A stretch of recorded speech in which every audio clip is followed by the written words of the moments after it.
perusahaan menyediakan aplikasi tersebut, harusnya mereka mempunyai visibilitas. Contoh misalkan check-in airport gitu kan. Nggak punya pilihan, saya sudah terbang dengan maskapai itu, sudah sampai airport, tiba-tiba mau check-in, kita pikir dengan check-in itu dengan digital itu lebih cepat, ternyata gagal, lagi ada problem, akhirnya disuruh mengantri ke queuing yang sudah panjang. Apakah punya option? Nggak juga, akhirnya kesel kan. Walaupun kita akhirnya bisa minta untuk didahulukan, tapi tetap itu ya ada kekesalan lah.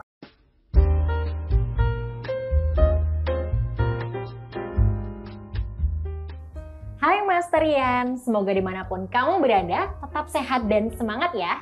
Kembali lagi bersama saya Ino di Master Talk, Inspiration Talk with the Master. Nah, hari ini saya sudah kedatangan tamu menarik nih, karena pembahasan kita hari ini adalah tentang aplikasi.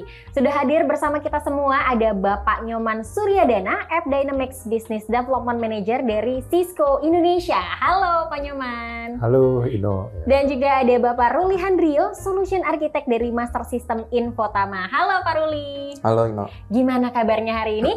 Baik, sehat-sehat. Gimana Ino? Baik juga. Gimana Pak Ruli hari ini kabarnya? Baik, sehat. Baik, sehat juga ya. Nah, seperti yang sudah saya mention tadi, kita akan ngomongin tentang aplikasi yang seperti kita tahu ya, sekarang di mana-mana tuh orang sudah banyak menggunakan aplikasi gitu ya. Dan kita bisa cek di handphone kita sendiri berapa banyak aplikasi yang kita miliki. Nah, sekarang kan digital experience ini jadi aset yang sangat berharga ya Pak ya. Terutama untuk saat ini di mana kita mungkin sebagai pengguna juga udah banyak aplikasi di handphone kita sendiri ya. Dan ternyata hal itu juga berdampak pada meningkatnya ekspektasi konsumen. Ini saya punya faktanya nih Pak, bahwa 61% orang menyatakan harapan mereka terhadap layanan digital telah berubah dan mereka semakin tidak mentolerir kalau misalnya ada kinerja yang buruk lagi gitu ya. Jadi sekarang mungkin orang sudah bisa lebih cepat berpindah dari satu brand ke brand lain kalau mereka mengalami pengalaman yang buruk gitu ya. Nah mungkin kalau misalnya dari Pak Nyoman atau Pak Ruli sendiri pernah punya nggak sih pengalaman yang buruk juga soal digital experience ini? Iya, mungkin kalau dari saya sendiri pernah ya. Apalagi biasanya kan kalau misalnya belanja di e-commerce gitu kan ya, banyak ya pilihan kita kan, ada beberapa e-commerce di Indonesia mungkin ya kita nggak sebut apa namanya mereknya, cuman pasti ada. Seperti misalnya waktu saya mau beli barang ya, kita kemudian udah masukin barang ke troli, kemudian melakukan check out. Pas check out ternyata gagal gitu. Terus juga pernah kayak misalnya mau bayar nih, bayar apa, listrik, air, itu kan semua udah bisa dari e-commerce semua. Mau bayar ternyata gagal. Di bulan depan, oh ternyata gagal, di sini baru kelihatan. Nah itu juga. Dong. Nah, kena denda, itu juga buruknya juga kan. Jadi kita yang rugi gitu. Ya, padahal kita udah mau bayar ya. Betul. Kalau Pak Nyoman sendiri gimana nih Pak? Iya, benar sih, hampir banyak. Kalau dibilang tadi 61%, ya hampir semua kebutuhan kita sekarang start dari mengakses satu aplikasi ya, channel digital. Yang paling sering kalau saya misalkan itu contohnya mau transfer nggak punya duit, itu bukan problem. Itu bukan pengalaman yang ini ya Pak. Tapi pada dasarnya ya saya udah punya ingin transfer misalkan, kemudian atau membeli sesuatu di layanan suatu bank, tapi ternyata mengalami isu. Nah, saya nggak tahu apakah isunya memang di aplikasi atau memang pada saat melakukan interkoneksi ke third party-nya ya. Tapi pada akhirnya adalah ya saya sebagai nasabah merasa wah nggak bisa nih. Saya dengan ya seperti kata Ino tadi, saya dengan mudah, untungnya misalkan saya punya berapa rekening, saya coba ke rekening yang lainnya lagi. Yang siapa tahu, karena semua bank sudah memiliki digital channel kan gitu ya. Gitu. Jadi agak lebih sulit untuk mendapatkan atau keep loyalty ya, dan loyalty itu harus dipegang atau dijaga dengan digital experience nasabah atau pelanggan gitu ya. Oke. Nah biasanya yang sering terjadi nih gimana sih Pak? Bisa diceritain nggak? Macam-macam ya. Kalau misalnya punya option kayak tadi, misalkan saya bisa pakai toko lain, bisa pakai bank lain, itu nggak masalah. Tapi ya berarti brandnya kan atau experience-nya kurang sehingga brand image-nya nggak bagus. Kemudian juga bank mungkin akan rugi atau e-commerce akan rugi karena tidak jadi belanja di toko tersebut. Tapi ada juga yang nggak punya pilihan. Contoh misalkan check-in airport gitu kan. Iya. Nggak punya pilihan, saya udah terbang dengan maskapai itu, udah sampai airport, tiba-tiba mau check-in, kita pikir dengan check-in itu dengan digital itu lebih cepat, ternyata gagal, lagi ada problem, akhirnya disuruh mengantri ke queuing yang sudah panjang. Apakah punya option? Nggak juga, akhirnya kesel kan. Walaupun kita akhirnya bisa minta untuk didahulukan, tapi tetap itu ya ada kekesalan lah, ada kerugian. Oke, Gitu. akhirnya ada pengalaman buruk juga ya Pak? Ya, dan mungkin ya dari sisi kita pengalaman buruk, tapi dari sisi penyedia juga merasakan loyalty atau brand image juga turun kan. Jadi yang tadinya dia menggembar-gemborkan, sekarang kita udah full digital, tapi ternyata justru itu malah mengurangi loyalty customer-nya. Oke. Nah, sebenarnya biasanya faktor utama apa sih yang bikin akhirnya digital experience-nya itu jadi buruk gitu? Mungkin dari Pak Ruli. Iya. Biasanya sih terkait digital experience yang buruk, artinya kita ngomongin secara end-to-end ya. Bagaimana user merasakan apa yang pada saat dia melakukan akses melalui aplikasinya yang dibuka gitu ya.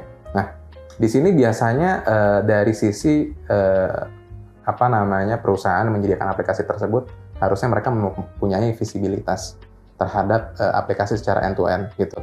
Jadi di mana pada saat mereka mempunyai visibilitas tersebut, mereka bisa tahu misalnya ada part-part bagian-bagian di mana mereka harus improvement, harus melakukan optimisasi ataupun performanya terlihat paling rendah ataupun paling buruk.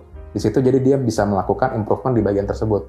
Nah, masalahnya adalah banyak juga sekarang ini yang mereka tidak memiliki visibilitas tersebut gitu. Jadi sudah nyampe di user, taunya user udah buruk aja gitu, dan mereka sendiri nggak merasakan, oh kita kayaknya sudah baik-baik aja nih. Padahal dari sisi experience user sendiri mereka mengalami performance yang buruk. Seperti itu sih mungkin. Oke. Nah ini saya juga mau baca ini, ada beberapa fakta yang menarik ya. Jadi 91% organisasi itu menyatakan bahwa kalau misalnya ada 1 jam waktu hentinya itu tuh berharga senilai $300.000 gitu ya. Jadi bayangin kalau misalnya sampai ada kejadian ke aplikasi terus kenapa-napa, itu kerugian finansialnya ternyata sebesar itu gitu ya. Dan memang sekarang itu semua yang terjadi di bisnis, apalagi kalau misalnya yang punya aplikasi ada downtime, terus misalnya banyak yang beralih, itu kerugiannya memang sangat besar ya, terutama di sisi finansial gitu. Nah selain fakta di atas nih, mungkin apalagi sih yang akan terjadi kalau misalnya kita menyajikan digital experience yang buruk? Mungkin dari Pak Ruli dulu atau Pak Nyoman dulu? Mungkin selain fakta tersebut ya, jadi katakanlah kalau misalnya e-commerce tadi ya yang saya pakai gitu ya. Yang pertama pasti brand image-nya menjadi lebih buruk gitu ya. Kemudian juga tadi yang disebutkan Pak Nyoman juga loyalitas dari sisi customer sendiri. Nah, kemudian bisa juga itu mengganggu dari sisi operasionalnya mereka sendiri gitu, dan mereka nggak ada visibilitas, dan itu akan impact ke sisi revenue mereka sendiri. Karena kalau misalnya kita bilang sekarang e-commerce gitu ya, pasti itu aplikasi menjadi core-nya mereka gitu, revenue mereka. Kalau misalnya itu kenapa-napa, itu pasti akan impact terhadap revenue sih, seperti itu. Oke. Kalau dari Pak Nyoman sendiri nih, gimana sih Pak kalau misalnya mereka menyajikan pelayanan atau digital experience yang buruk tuh biasanya apalagi sih Pak yang akan terjadi? Dan dari kata Ruli tadi, yang pasti ada kerugian, ada potensi revenue yang tidak terjadi. Itu kalau memang aplikasinya impact ke membawa revenue, contoh e-commerce tadi. Tapi kalau misalkan contoh yang check-in pesawat itu beda lagi kan. Dia mungkin saya udah bayar gitu, tapi masalahnya adalah pelanggan tidak bisa mendapatkan servis atau harus kembali ke manual, yaitu dengan melakukan queuing. Jadi kalau itu masalahnya bukan di revenue, tapi masalah adalah di kekecewaan, brand image. Dan sebenarnya masalah pasti akan kejadian. Tentu nanti kita akan jelaskan bagaimana kita bisa membantu ya untuk memastikan experience digitalnya itu smooth. Nah, yang lebih penting adalah bagaimana perusahaan itu atau entity ini bisa merespon terhadap kegagalan tersebut, baik prediktif maupun setelahnya. Prediktif kita bisa bantu nanti dengan sistem kita, salah satu solusi kita ya. Nah, solusi kita juga nanti akan membantu untuk memberikan input. Contohnya kayak tadi misalkan Pak Ruli gagal beli mobil misalkan ya. Ya misalkan. Terus mau beli mobil kemudian dia gagal. Nah, sistemnya itu bisa memberikan input ke bagian mungkin CRM-nya ya. kasih tahu bahwa karena ada problem misalkan network atau database atau apapun itu server, ini salah satunya adalah Pak Ruli yang membeli cukup besar. Nanti tentu mereka bisa merespon ke Pak Ruli untuk selamat pagi Pak Ruli, mohon maaf kemarin ada problem, kami tahu ada problem dan kami sangat menyesal. Jadi bagaimana organisasi itu bisa merespon dari komplain itu menjadi suatu yang lebih less komplain atau bahkan jadi komplimen gitu. Tentu semua perlu data kan. Kalau kita nggak punya data, maka kita nggak bisa take action. Betul. Oke, nah tadi kita udah ngomongin apa saja yang akan terjadi gitu ya kalau misalnya kita punya pengalaman atau digital experience yang buruk. Nah, mungkin sekarang apa sih yang bisa dilakukan perusahaan untuk memperbaiki gitu? Mungkin dari Pak Ruli dulu gimana? Oke, untuk perusahaan ya, artinya dia udah mengalami gitu ya digital experience yang buruk. Yang pastinya yang pertama mereka harus punya visibilitas dulu sih, gitu dari sisi environment mereka sendiri gitu ya, secara end to end. Kenapa itu yang pertama? Karena itu akan berpengaruh terhadap experience dari endingnya di user seperti apa gitu. Karena dari visibilitas itu, tadi kata Pak Nyoman juga, kita bisa dapetin insight-insight ya dari setiap performance metric yang sudah kita ambil dari sisi aplikasi kita. Seperti behavior aplikasi gitu ya, kemudian juga anomali yang terjadi itu juga bisa kita lihat juga gitu. Jadi kemudian setelah itu baru kita nanti bisa melakukan action untuk melakukan optimisasi ataupun kita melakukan peningkatan performance ya dari experience yang buruk tadi sih. Oke. Nah, kalau Cisco sendiri Pak, bisa bantu apa sih Pak untuk mengatasi hal ini Pak? Ya.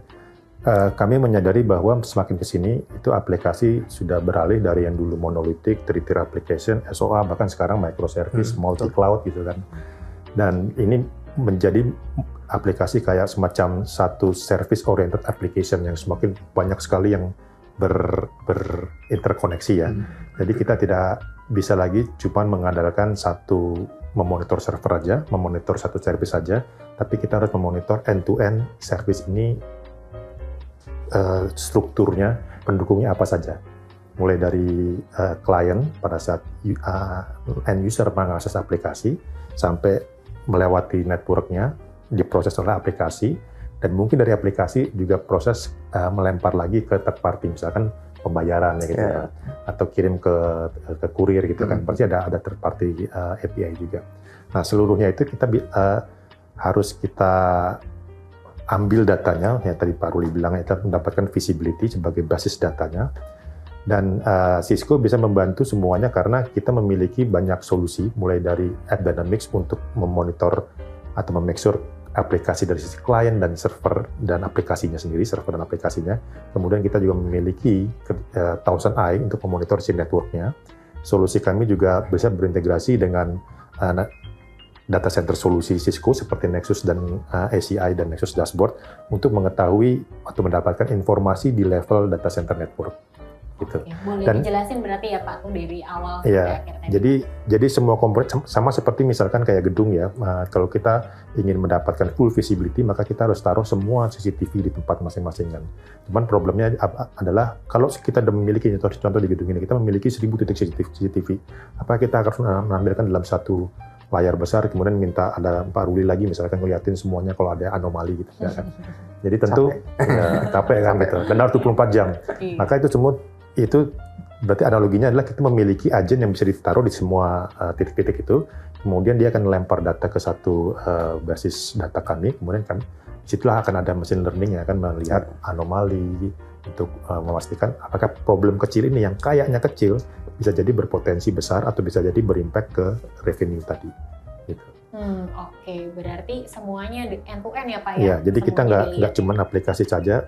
Mungkin bisa start dari kalau kita ngomong mengenai kita sebut sebagai full stack observability ya, kemudian dari ada layer banyak yang mulai dari network, kemudian OS, aplikasi, database dan sebagainya. Kita mungkin nggak harus start semuanya, kita bisa start let's say dengan monitor aplikasi dulu karena biasanya aplikasi yang contoh atau organisasi merasa saya lambat, experience-nya nggak bagus. Let's start with aplikasi, dari sana bisa ketahuan kira-kira ini potensinya apakah masalahnya di mana. di komponen aplikasi atau di komponen networknya. Nah, kalau kita pengen tahu networknya lagi, kita tambahkan komponen Thousand Eye tadi atau komponen Nexus Dashboard. Dan semua itu bisa di-cover oleh solusi Cisco. Gitu. Oke, tadi namanya Full Stack Ya, Observability ya, FSO Pak? singkatannya. FSO singkatannya. Ya. Paling contoh use case real gitu ya. Jadi semisal gini, kita punya katakanlah satu perusahaan ya, dia punya satu aplikasi yang dia memiliki misalnya backend-nya di on-premise gitu ya, di data center mereka. Dan dia ada front-end di cloud. Kita harus bisa menentukan di bagian mana kan gitu. Nah, proses-proses ini yang coba dipermudah di Seamless supaya memastikan bahwa user experience itu tetap terjaga.